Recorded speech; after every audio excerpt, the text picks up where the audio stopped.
Hey everyone, what's up? How's it going? Today, I'm going to try to do something I've never done before on YouTube. I'm going to fantasy book a WWE angle from the past, say how I would have done it if I had the book in my hands, and let's see how it goes. I'm just gonna start, and then let's see where it takes, where I'll take it.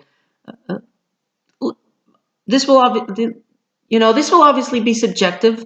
You don't have to agree with everything. You don't have to disagree with everything. Um, if you do agree or disagree with everything, let me know in the comment section down below. If you're somewhere in the middle, if you agree with some things, you disagree with some other things, that's what I expect to happen. Uh, Also, let me know in the comment section down below, and let me know what did you like and what you know the things you didn't like as much. So let's start. I'm going to fantasy book the Nexus. Uh, Quick recap for those of you who don't remember the angle very well.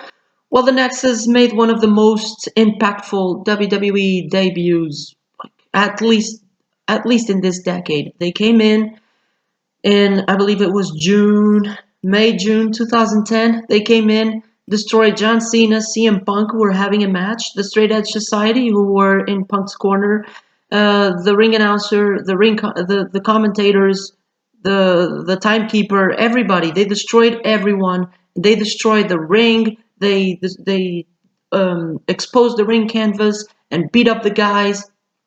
And yeah, so they had this impactful debut. Unfortunately, Daniel Bryan was released because he choked ring announcer Justin Roberts with his tie, something that WWE couldn't tolerate because of their PG product.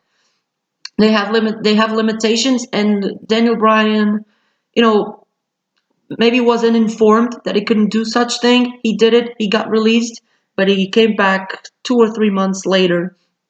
He went back to the Indies for a couple of months. Then he came back and he won the U.S. title from The Miz. So after that debut, they had the SummerSlam match against Team Cena, which they lost. And from there, like that, they went downhill, absolutely downhill. A couple of injuries forced some guys to leave, which those are the kind of things you can't control. Then Wade Barrett had a feud with Randy Orton. He lost. He had a feud with Cena. He lost. Then Wade Barrett was kicked out of his own group. The leader was kicked out of his own group. CM Punk came in as the new leader. Now it was called the New Nexus, while Wade Barrett started the core over on SmackDown with a couple of former Nexus members and Ezekiel Jackson. Then CM Punk, uh, while he was the leader of the new Nexus, got beat up by Randy Orton each and every week. Then he lost his feud to Randy Orton, and then it was dropped, quietly dropped, somewhere before Punk wrestled at Money in the Bank 2011. I think it was dropped after Punk was forced to leave, and WWE was like, "Oh, okay, so now the Nexus is gone." And I believe this was a missed opportunity. I mean, I don't believe. I know it was a missed opportunity because how many stars did you create? You can say Daniel Bryan, but he wasn't really in the Nexus because of that angle. So let's see how I would have booked the Nexus. Well, first of all, I would keep their debut angle as it was. It's perfect. It's really perfect. It tells the audience that these guys are to be taken seriously, and that's what we need. We need a serious faction, a serious group with a vicious leader, not a leader that knows he's in control because he has all these guys behind him, and no matter what you do, no matter what he does, that's what I meant. No matter what he does, he'll always be backed up because he has all those guys behind him. The one thing I will the one thing I will change about the debut is I make sure everyone knows what they can and they can't do. Somebody goes, tells them, I don't know if they did, if they didn't, and Brian just forgot, but I would make sure to go and tell each and every one of them, look, You're going crazy on Cena and Punk and all the guys, but you can't do this, that, and the other. You can't because we can support that due to the PG product. And hopefully Daniel Bryan doesn't get released, and we have Wade Barrett, Daniel Bryan, Justin Gabriel, Heath Slater, Skip Sheffield, Michael Tarver, Darren Young, and David Otunga. All 8 members keep with us. They stay with us. And then we get to SummerSlam, where it's these 8 guys against Team WWE. It will have to be 8 guys. In reality, it was 7-on-7 because Bryan had left and he joined as Team WWE member. That's when he made his debut. But here in my fantasy booking, it's these 8 original Nexus NXT members from the original NXT who are now the Nexus, facing off against John Cena, Edge, Chris Jericho, John Morrison, R-Truth, Bret Hart, The Great Khali, and The Miz. And these are the 8 Team WWE members that are facing the Nexus. What happens in this match? The Nexus doesn't suffer a single pinfall, a single elimination, no matter how it is. The Nexus do not suffer one single elimination. This is their first match. We need to tell the audience these guys are to be taken seriously, and they will beat everyone you like. They are heels, and you will have to deal with them, and you will hate them. That's how we're going to present them. To add another mini touch to this, I would have only one guy pin Team WWE members, and that's Wade Barrett. Everybody, they hit their finishers on somebody, or they all gang up on a guy, they throw him into the ring. Wade Barrett, Wasteland, 1, 2, 3. Probably not on Bret Hart because he couldn't take bumps around this time, but do something to Bret. Maybe have, like in real life, Bret snaps, gets himself DQ'd, something like that, or just do another move on Bret. Maybe have Justin Gabriel do a 450 because Gabriel could do it safely on Bret without, killing him. Do something to Bret, but Wade Barrett gets the pin on Bret. If he's not disqualified, Barrett is to be the one who gets the pin on everybody, really. So this is it. This is their debut, and they're here to stay. We just told the audience these guys are badasses, and they're for real. After this, Night of Champions 2010, the WWE title was defended in a 6-pack challenge. We're going to keep that 6-pack challenge, but Wade Barrett is not involved in it. We're not going to put Wade Barrett in it because we don't want Wade Barrett to become WWE champion or to lose his first match, because that's what's going to happen. He's either going to win the WWE title in a 6-pack challenge, which is a bit rubbish, or he's going to have to suffer his first pinfall or submission loss in a 6-pack elimination challenge, which is also rubbish. And we're not going to put him in. Put someone else. I don't know. Put R-Truth. I don't care. He's not there to win. Neither was Barrett. Put someone else in there. John Morrison. Someone. So the 6-pack challenge in real life was won by Randy Orton. Sheamus was the champion. Randy Orton won. Here, Randy Orton doesn't win it. Instead, a babyface, Chris Jericho, wins the WWE Championship. Why? Do you remember who was Wade Barrett's WWE Pro on NXT? Chris Jericho. Do you remember what happened to Chris Jericho shortly after this in real life? He left because he was going on tour with Fozzy full-time. He was going to his music life full-time.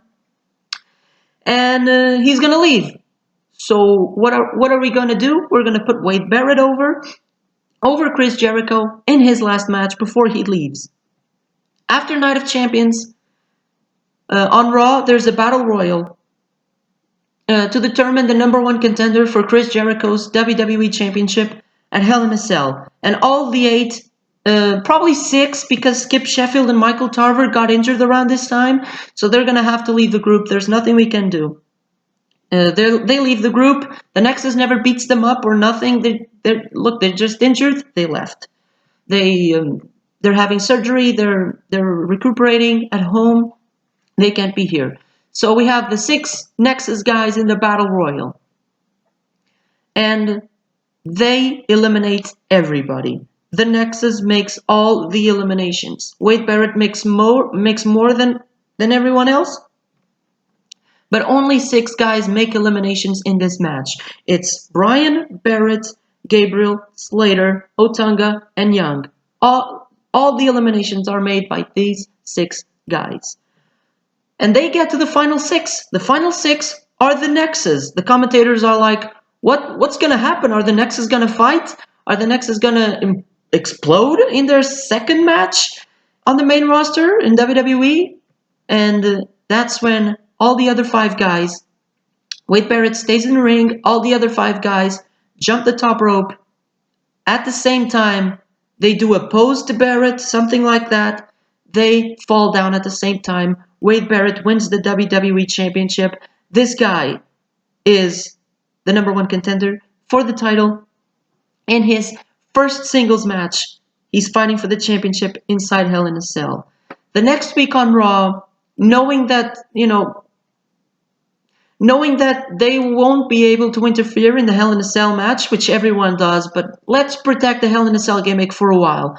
Nobody can interfere, and the Nexus knows this, so on the Raw episode before Hell in a Cell, they all beat up Chris Jericho badly. They beat Jericho up like the gang they were. They don't let him breathe, they just all suffocate on Chris Jericho. Boom, boom, boom, they beat him up. They destroy him.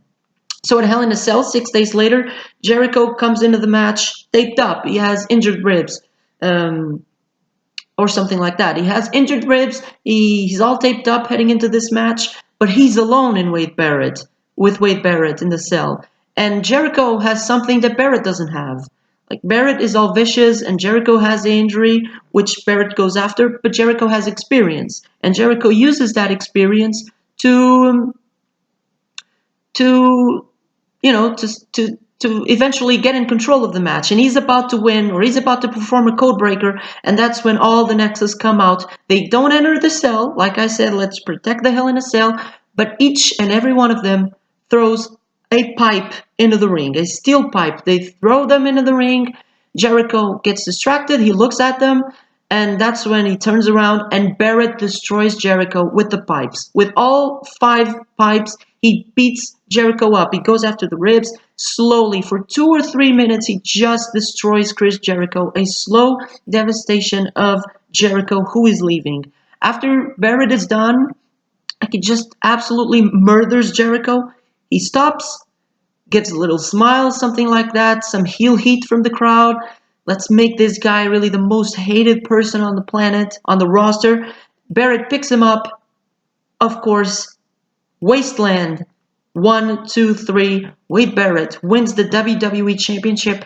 Chris Jericho is gone from WWE. And eventually when Jericho returns in 2012, we have a feud here that Jericho can have.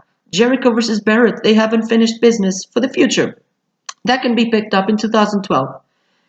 Anyway, so now Wade Barrett is the WWE champion in his first singles match. And after this, it's bragging rights. So, recapping. 2 pay-per-view matches, 2 victories, 2 top guys that they have injured. John Cena, who is out of television. I didn't mention that. John Cena is out of TV after that beatdown. Jericho is out of TV after that beatdown. They're gone. The Nexus are the top guys. They are a nightmare. And, let's make these guys like the most hated people in the entire WWE. After that, bragging rights. On Raw, we have Edge come down. Edge, who is still a heel, and in real life, he went to SmackDown after this. Why? Because he had some altercation with the anonymous Raw general manager. It was like nonsense, really. And we have Edge come out, and he says, look, from the top of the ramp, we don't have Edge come down to the ring because he's afraid of the Nexus. We need to put the Nexus over. From the top of the ramp, Edge says, look, I don't tolerate this. You are taking down my generation of wrestlers, and I won't allow this to happen to me. And I won't let you do this to anyone else. Randy Orton, Edge, I won't let you do this. You guys are a bunch of whatever. And that's when Barrett grabs the mic and he says, look, why don't you challenge me for the WWE title? Bragging rights. I have no opponent. Maybe I can take you down. And Edge says, Edge doesn't say no, but he doesn't say yes either. He's afraid of the Nexus, but he doesn't say no because he's a coward heel. But that's when the general manager, the anonymous Raw general manager, sends an email to Michael Cole and he says, great idea, Wade. The match is on. And Edge is all pissed and he leaves and Barrett smiles in the ring. When bragging rights comes, Edge wrestles a great match with Wade Barrett, but eventually Edge charges at Barrett with a spear. Just when he's about to win, Edge charges at Barrett with a spear. Barrett catches Edge, wasteland position. Barrett drops Edge. 1, 2, 3. Barrett retains cleanly in his first pay-per-view title defense. Edge, after the match, of course, is going to get a beat down. Just like every other pay-per-view match they had, they are going to beat Edge up. But Edge finds a second to escape the ring, leaves the ring as soon as he can. He leaves the ring, he starts running up the ramp, and backstage he meets Teddy Long, the SmackDown general manager. He grabs a contract, he signs a contract with SmackDown. Edge wants nothing to do with the Nexus. We're putting the Nexus over, we're using comedy well, because comedy, when used well, is great. I'm all up for it. And that's when the cameras return to ringside. The Nexus are smiling, they're all laughing, we're the best. And that's when Randy Orton RKO's Wade Barrett from out of nowhere, and he also runs away from the rest of the group because he doesn't want to get beat down. Bragging rights goes off the air. We now have a new challenger for Barrett for Survivor Series. It's Randy Orton. At Survivor Series, they have a match, Wade Barrett versus Randy Orton. Again, Barrett wins cleanly. Randy Orton goes to charge at him, goes for the RKO. Barrett, again, gets him in wasteland position. From that RKO attempt, gets him in wasteland position, drops him. 1, 2, 3. Barrett again retains. He goes to beat up Randy Orton, and again he can't. And we're starting to tell a story, slowly. We're building slowly. You might notice that in the beginning, the Nexus won matches, and they beat people up after the match. Now, they are still able to win matches, but they're not able to do the beatdowns. Here, they go to beat up Randy Orton, to deliver a finisher on him. John Morrison charges the ring. He comes down to the ring. He starts beating the Nexus up. He and Orton eventually go to the backstage area with them, fighting. Nothing happens. They brawl up the ramp. Something like that. But the Nexus do not beat them up badly. So now we have a triple threat match for TLC. It's Wade Barrett defending against Randy Orton and against John Morrison. Now, all of the WWE roster, especially the heels, like Edge and all those guys, Edge is not on Raw, but guys like that, The Miz, guys that are afraid of getting beat up by these monsters, by this gang of wolves. And the anonymous Raw general manager makes a rule. He comes down and he says, look, the next time, he comes down and he says, you are banned from the next pay-per-view. Wade Barrett is going to defend against Randy Orton, John Morrison in a TLC triple threat match. And if the Nexus come down, they can't. They're banned from the pay-per-view. Barrett is like, oh, damn, what am I going to do? So at this point, we need to tell the story that Wade Barrett is paranoid about losing the WWE Championship. He wants to keep that title no matter what. So at TLC, we're going to start telling the story that Wade Barrett, when he's alone, he's not as powerful. Like the Nexus are the powerful thing. They are the powerful unit. They are what keeps Wade Barrett champion. And they are, just the fact that they're together makes Wade Barrett stronger, makes him safe. He knows he's safe. And when he doesn't have the Nexus, even though they didn't really interfere directly with his matches, they were there, and Wade Barrett was the king of the world. Now they're not there, and Wade Barrett is not safe. He feels insecure. He's getting paranoid at the fact he's going to lose the title. And at the TLC match, Randy Orton, John Morrison take advantage of the rule. Nobody can interfere. So what do? Let's get rid of Wade Barrett. They beat Wade Barrett up. They destroy Wade Barrett like RKO's on the tables. They take Barrett out of the match. Wade Barrett is out of the match, like they destroy him. And then they wrestle with each other. It's between Randy Orton and John Morrison for the title. And everyone is like, somebody's going to be a new champion. They just, every chance they have, they beat Barrett up. They beat Wade Barrett up. And that's when they're fighting over at the ending of the match. They're fighting over the title at the top, and the Nexus come down. Barrett is about to lose the championship. Morrison and Orton are touching the title on top of on top of the ladder. They are fingertips away from the title. The Nexus, they come down. They were banned. They come down to the ring and they destroy both Randy Orton and John Morrison. 5-on-2. They beat them down.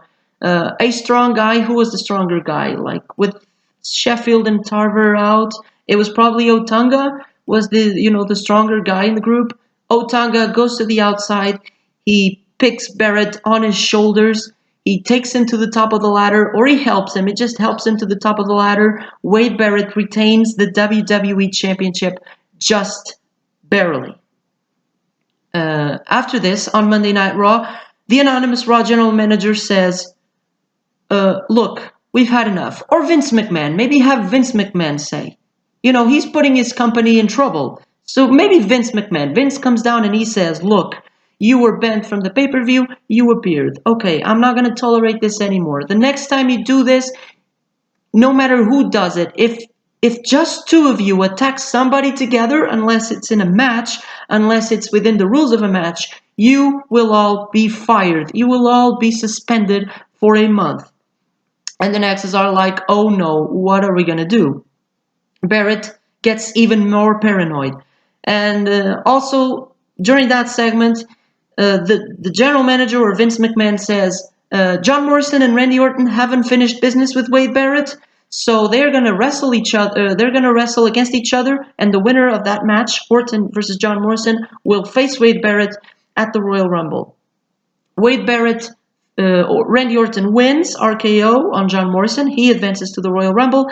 And at the Royal Rumble, it's a Survivor Series rematch. Wade Barrett versus Randy Orton. Remember, at Survivor Series, Randy Orton charged for the RKO, and Wade Barrett, who was confident, who had the Nexus back then,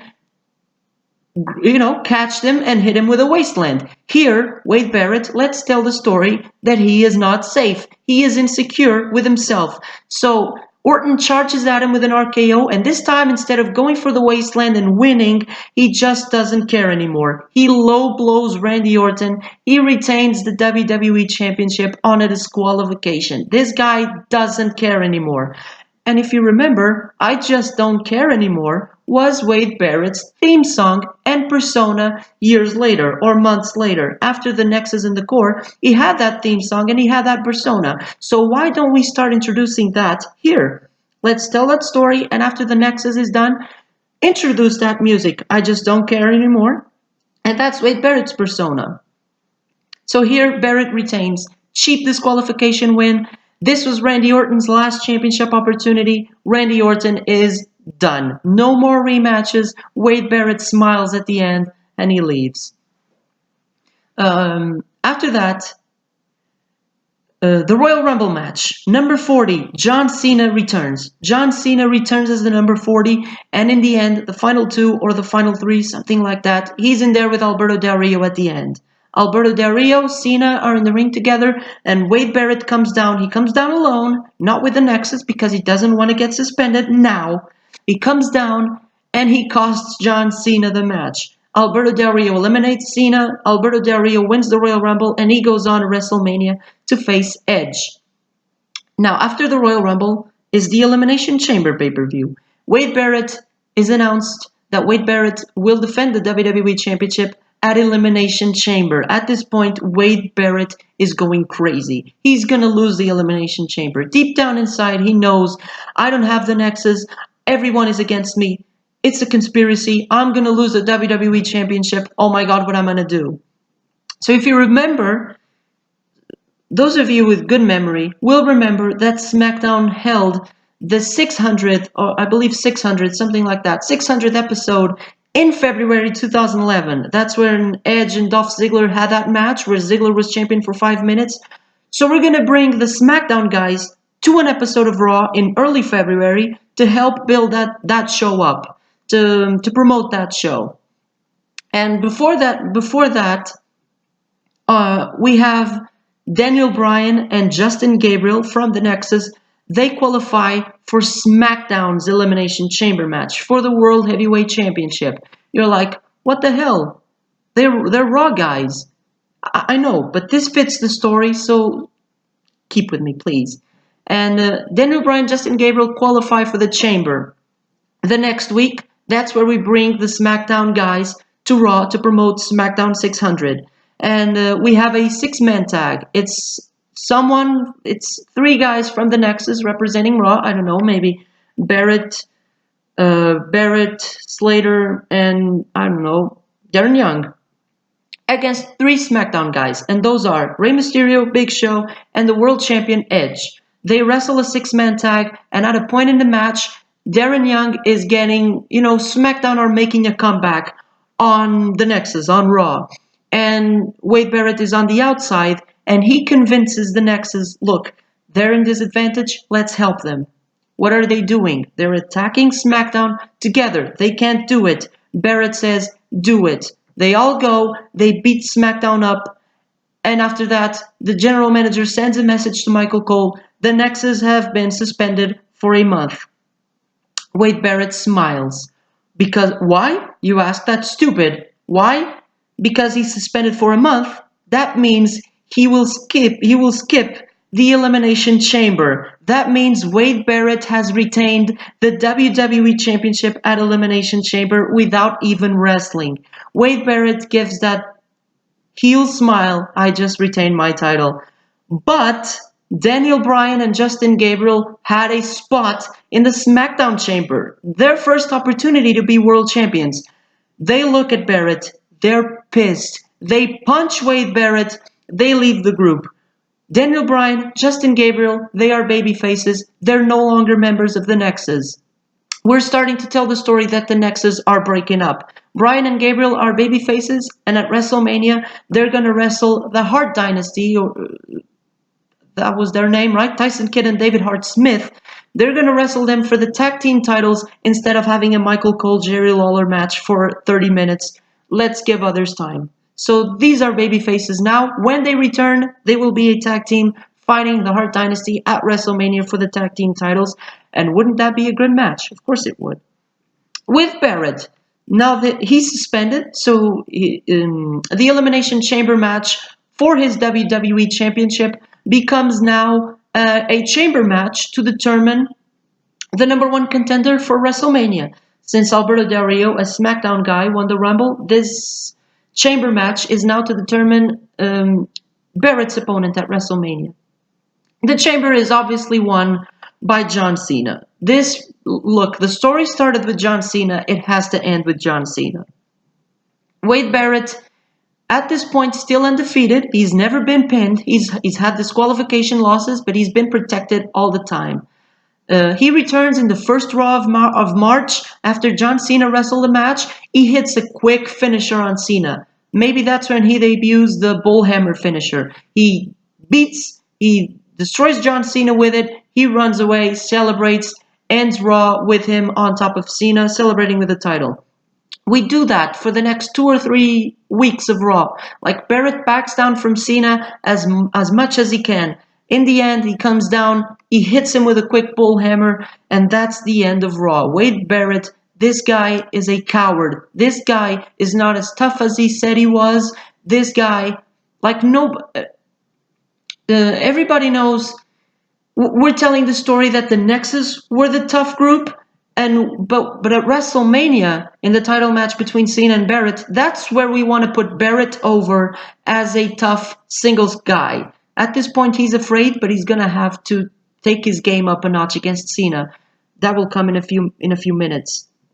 John Cena on the last Raw before WrestleMania, on the go home show before WrestleMania 27. This time, John Cena catches Barrett. He's going to do it again one last time on the last Raw before WrestleMania. This time, Cena catches him, gets him up, hits him with the attitude adjustment, and this time, John Cena closes the show on top. Wade Barrett versus John Cena, WrestleMania 27, the main event. We have finally arrived. Like I mentioned a few minutes ago, I wouldn't have Michael Cole and Jerry Lawler have a match because that's stupid. But what I would do, however, is have them, have a segment between them to open up WrestleMania. The very first segment opening up WrestleMania is Michael Cole and Jerry Lawler. You're like, what the hell are you doing? Wait, because we don't announce The Rock for WrestleMania. I know viewership, ratings, and all that. We don't announce him. Or maybe announce him, but don't say he's going to be in what segment. Say The Rock is at WrestleMania. Or he's the host, something like that. And that's when Stone Cold Steve Austin and The Rock come out. They come out in this first segment, and they beat up Michael Cole. Michael Cole gets hurt. Jim Ross comes down, and he calls each and every match at WrestleMania. Tell me you wouldn't like to see that. Of course you would. After this segment, The Rock and Stone Cold Steve Austin leave the ring, and they are shown going backstage. The cameras follow them backstage, and that's where The Rock meets John Cena for the very first time. They look at each other in the backstage area, and John Cena just smiles at The Rock while The Rock gives him that look. Who the hell do you think you are, pal? John Cena smiles. He looks at the other way. He continues walking down the corridor. And The Rock, the cameras stay on The Rock looking at him like, what a jabroni. What does he want? Who the hell does he think he is? So the main event, John Cena versus Wade Barrett, the undefeated champion versus John Cena, the mega hero, the savior of kids, etc. And Fruity Pebbles, all that. John Cena, we're going to bring some of the elements of the beginning of the story, like the exposed ring canvas from SummerSlam and from the debut Attack on Raw, the exposed canvas, the beatdown, all of that is gonna come into play here. So we have John Cena. The match starts. They wrestle for a while. They wrestle a good match. It's no holds barred. John Cena hits Barrett with the AA. Barrett kicks out, and everyone is like, "Wow, I wasn't expecting that." And then Wade Barrett also hits a few finishers on Cena. Cena kicks out, and Barrett is paranoid. Barrett can't win. Like, it's Super Cena. He can't win. And Cena eventually hits a second AA. Barrett again kicks out, and everyone is like, damn it, this Barrett is good. Well, after all, this Barrett really is good alone.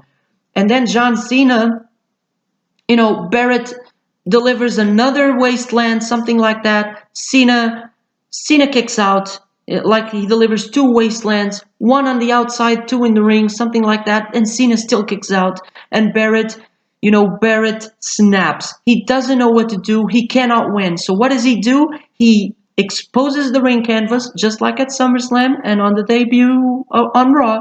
He exposes the ring. He goes to finish Cena with a wasteland onto the exposed canvas, something like that. He even tries to, somehow bring brass knuckles into the ring, try to knock Cena out. Barrett is desperate. He wants to win. He exposes the ring. He brings in a brass knuckles. He charges at Cena, goes to hit him with something. Cena catches him. AA onto the exposed ring canvas. Hopefully that could be safe, because that would hurt like hell.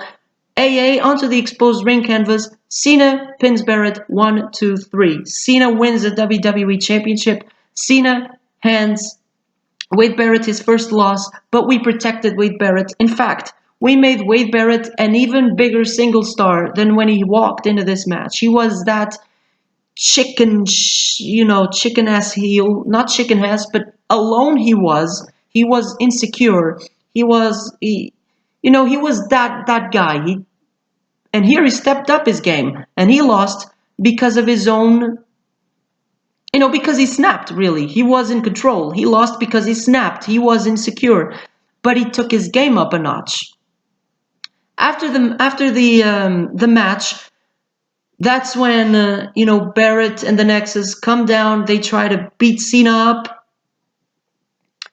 We need to start promoting WrestleMania 28, just like WWE used WrestleMania 27 to promote WrestleMania 28. If that's what the booker has to do, that's what the booker's gonna do. So instead of doing that Miz versus Cena match, we have this Cena versus Barrett match. We end the feud. Maybe the Nexus come down. They try to beat up Cena for Barrett. Barrett is down. He's hurt. And the Nexus come down, all the remaining members, they try to beat up Cena. The Rock comes down, he saves Cena, he beats up the Nexus. The Nexus leave the ring, afraid of Rock and Cena. But then The Rock delivers rock bottom onto the exposed ring canvas as well. The Rock leaves, Miz comes down, cashes in Money in the Bank. 1, 2, 3. Miz won the main event of WrestleMania without even being in the main event of WrestleMania. And we have started to promote The Rock versus John Cena main event in Miami for WrestleMania 28. The next night on Raw, or a couple of months later, maybe have Barrett sell the injury and have him leave for 1 or 2 months. That wouldn't be bad either. Wade Barrett, when he returns, he beats up the Nexus. Like, you are useless. The remaining members of the Nexus, who, let's be honest, are not main event players. They're gonna stay with the company, hopefully, but they are not, there's no need to protect them. They can have their spots lower on the card, and that's not a bad thing. Somebody has to be. And no disrespect to Heath Slater, but he does his job. He's better at doing his job than he would be in the main event. What would he be doing in the main event? Heath Slater, same for Darren Young. And I believe those are the remaining members. Maybe there's someone else. Slater, Darren Young, and Otunga. Same for Otunga. So Barrett beats them up. Now Barrett is alone. He knows he can take John Cena to the limit. He's a more experienced competitor. Or let's tell the story that he thinks he is an experienced competitor until somebody takes advantage of the fact he isn't, because he has 1 year of experience and beats him at SummerSlam or the next WrestleMania, something like that.